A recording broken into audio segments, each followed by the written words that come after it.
Imagine this. You're standing on a subway platform at rush hour. Bodies press in from all sides.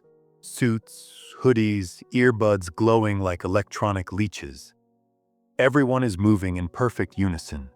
Eyes glazed, shoulders hunched, as though tethered by invisible strings to the same script. A child once asked, "Why is everyone walking so fast?" And the answer lodged in your throat. Because they must. Because the script says, hurry, consume, compete, repeat. You feel the weight of it. The static hum of 1,000 lives lived by default. And yet, when you glance at the faces around you, they're not just blank. They're haunted, as if each person carries a silent scream, a question they dare not voice. Is this all there is? But here's the paradox. You're surrounded by people yet suffocating in solitude. The herd offers safety, rules, roles, a prefabricated identity. Yet it demands your soul as payment. You've been told freedom is the right to choose your chains. A career, a mortgage, a social media persona. But what if freedom isn't a choice within the system, but the audacity to step outside it entirely? What if the crowd isn't a refuge, but a labyrinth with no exit, unless you're willing to shatter the walls? Consider the unspoken terror of modern life. We've confused comfort with liberty. We trade autonomy for algorithms that predict our desires, relationships for curated profiles, meaning for dopamine hits. We march to the rhythm of productivity, validation, and perpetual motion, all while a primal voice whispers, "This isn't you." But to heed that voice would mean risking everything: the approval of others, the illusion of control, the fragile narrative of who you're supposed to be. So you stay. You comply. You become a character in someone else's story. Yet deep within, a rebellion simmers. You felt it in moments of midnight clarity, when the noise fades and you confront the raw truth. You are not your job. You are not your fears. You are not the sum of others' expectations. But how do you seize this truth without unraveling? How do you leave the herd without becoming a ghost? This is the great question. What if true freedom requires not just walking away from the crowd, but destroying the part of yourself that fears being alone? Think of the astronaut who floats untethered in space, Earth a blue marble shrinking behind them. Exhilarating? Terrifying? Both. To leave the herd is to venture into the void, where there are no maps, no applause, no guarantees. But here's the catch. The void is where you're forged. It's where the masks dissolve, and you meet the self you've buried beneath layers of should. Nietzsche called this the path of the Übermensch, the one who creates their own values, who dances in the chaos of becoming. But to dance, you must first let the old world burn. You might argue, but the herd gives me purpose. Without it, what's to stop me from dissolving into nothingness? But that's the illusion. The herd doesn't grant purpose, it steals it. It trades your infinite potential for a seat at the table of mediocrity. You've seen the cost. The artist who never paints, the lover who never risks, the thinker who never questions. They're all whispering the same elegy. I was afraid. So ask yourself now, with brutal honesty, are you living a life, or merely leasing one? When you die, will you be mourned as a person, or recycled as a statistic? The answer begins with a single searing realization.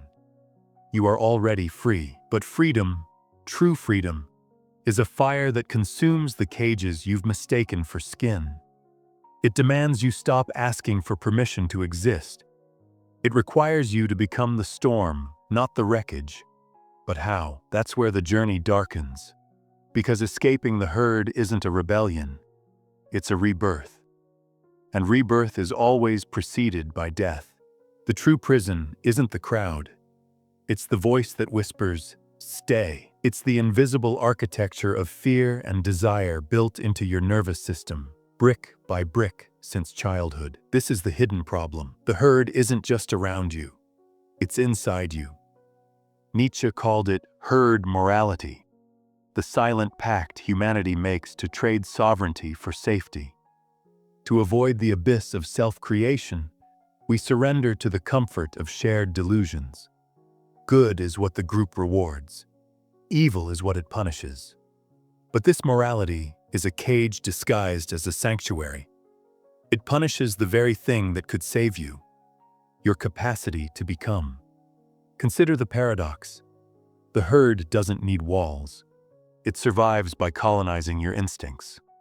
Your fear of rejection, your hunger for belonging, your dread of uncertainty. These are the chains you forged yourself.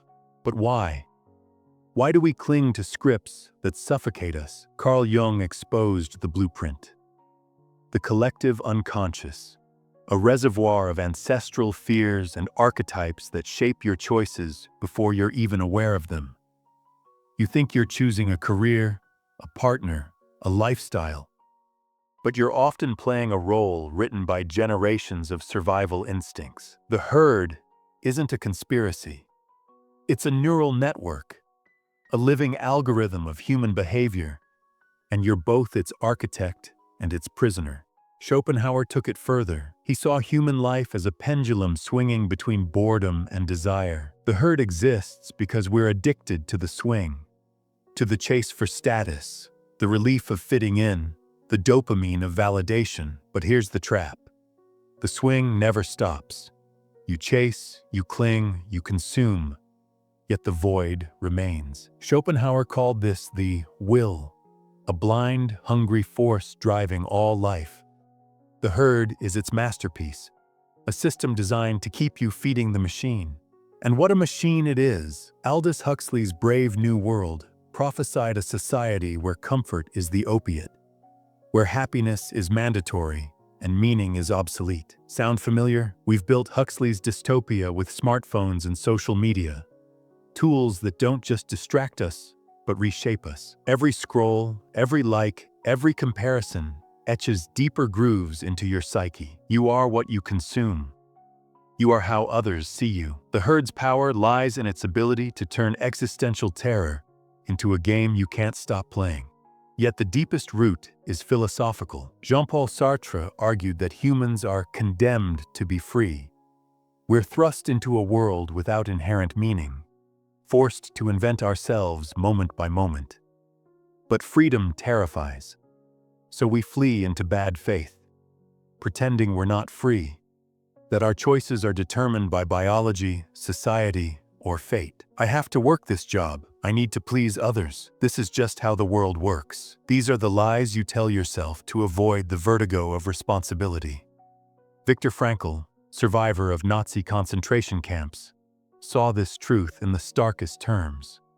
In Man's Search for Meaning, he wrote that even in hell, prisoners had a choice: to surrender to despair or to find purpose in suffering. Those who survived weren't the strongest.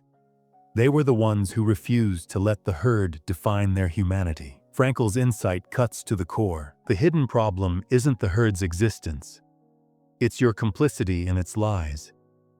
You trade your freedom for the illusion of control, then wonder why you feel so empty. But here's the cruelest twist. The herd doesn't just suppress your individuality.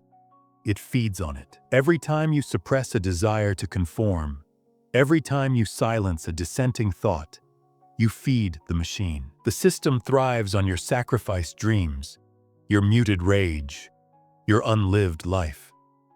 Nietzsche warned of resentment, the poison of envy and self-loathing that festers in the herd. It's what happens when you worship the higher values of the crowd: humility, obedience, mediocrity, while secretly despising yourself for not rising above them. This is the paradox you must confront. The herd isn't your enemy. It's your shadow. It's the part of you that fears the unknown more than it craves truth. It's the neural pathways carved by centuries of survival instincts, now repurposed to keep you small. You don't need to fight the crowd. You need to dismantle the logic that binds you to it. But how do you kill a ghost? How do you rebel against a system that's woven into your DNA? The answer begins with a brutal reckoning. You are not a finished product. You are a verb, a process of becoming. The herd fears this truth. It demands you crystallize into a static identity, a job title, a relationship status, a political label. But Nietzsche's Übermensch refuses to fossilize. They embrace the chaos of reinvention, the eternal recurrence of self-creation. They know that freedom isn't a destination. It's the willingness to burn your old selves alive. Yet this knowledge alone changes nothing. Understanding the problem is the easy part. The real test lies in the unseen consequences, the way these forces shape your thoughts, relationships, and desires in ways you've never dared to examine. You wake up each morning to the same alarm, the same routine, the same mental loops. Did I lock the door? Why didn't they text back? What's next? But beneath this surface-level noise, something darker hums. Your brain has been hijacked by a silent invasion, a colonization of your instincts, desires, and even your dreams. You've become a character in a story written by forces you can't see, forces that don't have your best interests at heart. Consider the algorithmic honeycomb of modern life. Social media feeds, recommendation engines, targeted ads. They don't just reflect your preferences, they shape them. Every click trains the machine, and the machine trains you in return. You think you're choosing what to watch, buy, or believe, but the system is sculpting your choices long before you're aware of them. This isn't just manipulation, it's neural programming. The herd's values become your values through 1,000 microdoses of reinforcement. You scroll past a post about 10 signs you're a failure and suddenly question your career. A viral tweet about quiet quitting plants seeds of resentment toward your job. The machine doesn't care about your happiness. It cares about engagement. And engagement requires perpetual dissatisfaction. But the consequences run deeper than digital puppeteering. Your very neurology is being rewired. The brain's default mode network, the seat of self-referential thought, thrives on narratives. The herd provides a ready-made story. You're not enough. Buy this. Be like them. Fear that. Over time, this narrative becomes your mental scaffolding. Neuroplasticity, the brain's ability to adapt, becomes a weapon turned against you. The more you surrender to the herd's script, the more your neural pathways harden into ruts. You lose the capacity for original thought, not because you're unintelligent, but because your mind has been conditioned to outsource curiosity to the crowd. Huxley foresaw this. In Brave New World, citizens are conditioned from birth to love their servitude, to crave the very systems that oppress them. Today, we've built a softer, more insidious version. The soma of endless entertainment, the hypnopedic slogans of influencers, the fetishization of hustle culture as moral virtue. You're not just distracted. You're gaslit into calling your chains freedom. The result? A pandemic of existential exhaustion. Depression, anxiety, and loneliness skyrocket not because life is harder, but because the gap between your authentic self and your performed self has become a chasm. Nietzsche warned of the last man, the hollowed-out husk of humanity that thrives in the herd. The last man wants nothing but comfort, novelty, and petty pleasures. We've invented happiness, he sneers, oblivious to his own decay. You see him everywhere. In the coworker who brags about working 80-hour weeks for a promotion they don't want. In the influencer who mistakes followers for connection. In the friend who votes for politicians they despise because everyone else does. The last man isn't a villain. He's a victim. He's what's left when you trade sovereignty for safety, when you let the herd dictate the boundaries of your desires. Even rebellion is commodified. The system sells you self-help gurus who promise empowerment while reinforcing the same scarcity mindset. You're told to find your passion, but only within marketable, socially acceptable lanes. The herd tolerates dissent as long as it's profitable. You rage against the machine, not realizing you're fueling its engines. The most devastating consequence? The erasure of time.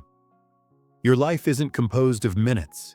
It's composed of attention. Every hour spent scrolling, comparing, numbing is an hour stolen from becoming who you could be. Seneca wrote that life is long if you know how to use it. But the herd's greatest trick is convincing you that time is a resource to hoard, not a canvas to paint. You defer your dreams, your risks, your truth, until one day you wake up and realize the script has written itself to the end. And still, the machine whispers, "Keep going. The next milestone will fix you." But milestones are mirages. Marriage, promotions, retirement, they're not endpoints but waypoints in an infinite game. The herd wants you chasing carrots, not asking why you're in the race. Yet here's the most dangerous truth. The herd's survival depends on your partial awakening. It thrives when you're just conscious enough to feel trapped, but too afraid to leave. You've glimpsed the matrix, but keep swallowing the blue pill. Why? Because the alternative, facing the raw, unscripted chaos of self-creation, is a terror older than humanity. It's the fear that drove our ancestors to invent gods, governments, and GPS navigation. The fear of being truly, inescapably free. But what if the chaos isn't your enemy? What if it's the only place where you'll find the self you've buried beneath layers of should? The answer lies in a rebellion so radical it redefines what it means to be human. You must become a heretic. Not in the cheap, performative sense of rejecting rules for rebellion's sake, but in the original Greek meaning of the word, heretikos. One who chooses. To leave the herd, you must first choose yourself, even if it means kneeling in the ashes of who you thought you were. The rebellion begins not with a roar, but with a whisper. What if the chaos isn't the problem? What if it's the cure? Nietzsche's Übermensch doesn't flee the void. They dive into it. They know that the chaos you fear is the raw material of reinvention. Imagine a sculptor standing before a block of marble. To the herd, the uncarved stone is a void, a nothingness. But the sculptor sees potential, a form waiting to be born. Your life is no different. The chaos you've been conditioned to dread is the marble of your becoming. To rebel is to pick up the chisel. But how? Step 1.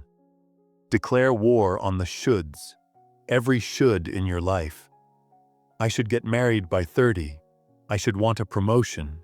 I should care what they think, is a brick in the wall of the herd. These shoulds aren't yours. They're heirlooms from a society terrified of your autonomy. Tear them down. This doesn't mean rejecting all norms. It means interrogating them. Ask, does this align with my will or the herd's? Viktor Frankl survived Auschwitz by clinging to a purpose beyond survival itself. Your rebellion begins when you choose a purpose that transcends the herd's approval. Step 2. Embrace the eternal recurrence. Nietzsche's most brutal thought experiment. What if you had to live the same life endlessly? Would you cheer or weep? The Übermensch says yes to this nightmare, not out of resignation, but because they've crafted a life worth living infinitely. This is the ultimate accountability. To rebel is to live as if every choice etches itself into eternity. Your relationships, your work, your solitude, they must all pass this test. Would I will this forever? Step 3. Starve the shadow self. The herd thrives on your unlived life. Every time you suppress a desire, silence a truth, or betray your instincts, you feed the machine. The rebellion demands you stop outsourcing your sovereignty. Start small. Say no to the party you don't want to attend. Delete the app that numbs you. Speak a thought you've been taught to hide. These acts aren't defiance. They're self-defense. As you reclaim your choices, the shadow self, the part of you that fears freedom, begins to starve. Step 4. Seek out the sacred yes. The herd operates on negation. Don't fail. Don't stand out. Don't risk. The rebellion is built on affirmation. Find the sacred yes that ignites you. The project, the love, the question that makes your heart race. Nietzsche called this amor fati, love of fate. It's not about accepting suffering, but about merging with the totality of life, including its storms. When you find your yes, you no longer need the herd's permission to exist. You become a force of nature, not a passenger. Step 5. Dance with the dragon of self-pity. The rebellion will be met with resistance, not from others, but from within. The dragon of self-pity will hiss. It's too hard. You'll be alone. What if you're wrong? This is the final test. Sartre wrote that freedom is the curse of being abandoned by divine guidance. To rebel is to embrace that abandonment, to stand naked before the universe and declare, I am enough. The dragon's fire can't burn what you've already set ablaze. History's rebels understood this. Diogenes lived in a barrel to mock the hypocrisy of civilized life. Frida Kahlo painted her pain into art that shattered norms. James Baldwin wrote, You have to decide who you are and force the world to deal with you. These were not perfect people. They were free people. They refused to let the herd define their boundaries. But here's the paradox. The rebellion never ends. Freedom isn't a state. It's a practice. Every day, you'll face the temptation to shrink, to conform, to trade your becoming for belonging. The herd will always whisper, Come back. It's safer here. Yet once you've tasted the void, the raw, electric aliveness of self-creation, safety feels like death. You're no longer asking, How do I fit in? You're asking, What am I here to destroy? The final revelation awaits. Not an answer, but a mirror. You stand at the edge of a cliff, staring into the abyss. Not the metaphorical abyss, the real one. The void that swallows meaning. The silence that answers every why. This is the moment the rebellion has been leading to. The final truth isn't a revelation. It's an annihilation. You are not meant to be happy. You are meant to be alive. The herd sells you happiness as the ultimate goal, a product to be purchased with compliance. But Nietzsche's Übermensch seeks something fiercer. Tragic joy. The recognition that life is a storm, not a shelter. That suffering and ecstasy are twins, born from the same cosmic womb. To embrace this is to realize that the herd's happiness is a lobotomy, a numbness dressed in glitter. Here's the paradigm shift. Freedom isn't the absence of fear.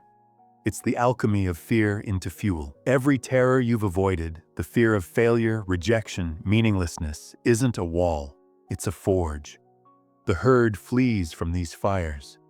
You walk into them, knowing they'll burn away the illusions you've mistaken for skin. Think of the phoenix. Not the sanitized symbol of self-help, but the raw, screaming myth. The phoenix doesn't choose to burn. It is the burn. Its death isn't a tragedy. It's a sacrament. Your rebellion is no different. To leave the herd isn't to escape pain, but to transmute it into something sacred. Every heartbreak, every betrayal, every moment of crushing doubt becomes kindling for the fire that remakes you. This is the secret the herd hides. You are already everything you're running from. The chaos, the void, the darkness you've spent lifetimes avoiding. It's not outside you. It's the uncharted territory of your own becoming. Jung called this the shadow, the part of yourself you exile to fit into the world. But the shadow isn't your enemy. It's the raw, wild essence of who you could be if you stopped apologizing for existing. Nietzsche's amor fati, love of fate, isn't about resignation. It's about hunger. To love fate is to devour every moment, bitter or sweet, as necessary for your evolution. The herd picks and chooses, clinging to comfort, avoiding risk. You feast on the whole banquet, poison and nectar alike. Because you understand, the alternative is starvation. And what of meaning? The herd offers prefab answers. Religion, consumerism, ideology. But you've tasted the void. You know now that meaning isn't found, it's created. Like Sisyphus, cursed to roll his boulder up the mountain for eternity, you must learn to love the climb. Not because it leads somewhere, but because the climb is the somewhere.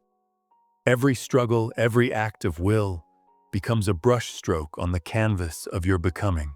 Frankl's prisoners found purpose not in spite of suffering, but through it. You'll find freedom the same way, by refusing to let the herd define the terms of your existence. When you stop asking, "What do I want?" and start asking, "What am I willing to bleed for?" that's when the chains dissolve. But here's the final, most terrifying truth. The herd never dies. It lives on in your nostalgia, your moments of weakness, your midnight doubts. The rebellion isn't a victory. It's a vigil. You'll wake up some mornings and hear the siren song of the crowd. Come back. We'll make it easy, and you'll have to choose again and again to stand at the cliff's edge. This is the price of freedom, eternal vigilance. But it's also the reward. Because once you've stared into the abyss and realized you're the abyss, the world becomes malleable. You see through the scripts, the algorithms, the collective hallucinations. You walk through life like a lucid dreamer, shaping reality with the sheer force of your will. The ultimate truth isn't a destination. It's a mirror. Look into it. What stares back isn't the person you thought you were. It's the self you've always been, waiting, burning, to be born. If this shook you awake, leave a comment below with one wordless scream, your unfiltered truth. What would you burn to the ground to reclaim your freedom? Subscribe now to step into the void with us. This isn't a channel, it's a rebellion. Your next self is waiting. Subscribe, join the heresy. The world is in flames. Will you hide or ignite?